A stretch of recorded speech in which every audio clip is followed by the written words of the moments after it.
Seakan tak tahu diri, Dio Dava Syahdila dirawat sang ibu saat kecelakaan namun malah dibalas dengan meracuni.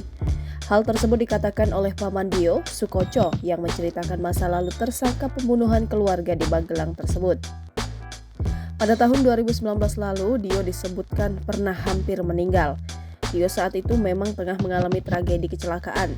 Sang ibulah yang merawat Dio yang hampir meninggal sampai akhirnya sembuh. Sukoco mengatakan bahwa sebenarnya Dio adalah anak yang baik. Namun, Sukoco mengakui bahwa Dio memang begitu dimanja selama ini. Dia menilai perilaku Dio semakin terlihat berubah sejak dia mengalami kecelakaan pada tahun 2019 silam. Sepengetahuannya, sejak alami kecelakaan, Dio menjadi lebih suka meminta uang untuk keperluan yang tidak perlu. Sukoco juga menyebut bahwa Dio berbohong soal pekerjaannya yang mengaku menjadi pegawai di PT KAI. Bahkan Sukoco sempat menyebut bahwa Dio menghabiskan orang tuanya 32 juta rupiah per bulan. Karenanya, dia merasa janggal atas pengakuan Dio yang nekat menghabisi orang tua dan kakaknya Dea karena dibebani jadi tumpuan keluarga setelah sang ayah pensiun dan sakit. Namun, Sukoco tak sampai mengira bahwa saat sudah sembuh, Dio justru tega meracuni orang tua dan kakaknya dengan menggunakan sianida.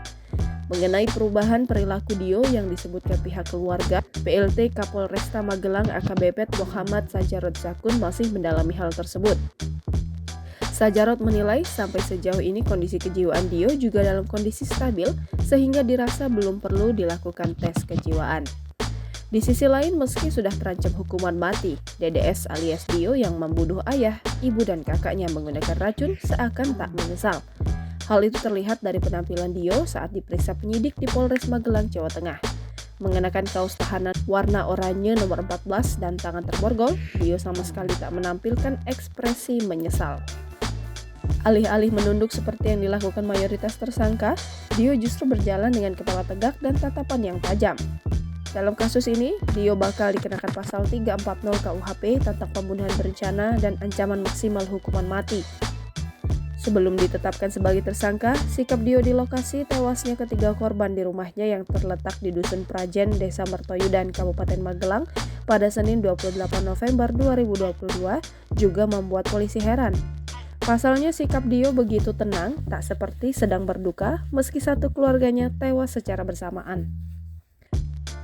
Sikap Dio itulah yang memunculkan kecurigaan polisi. Terlebih, Dio bersikeras menolak agar ketiga korban untuk diotopsi. Jangan lupa subscribe, share, komen, dan like ya!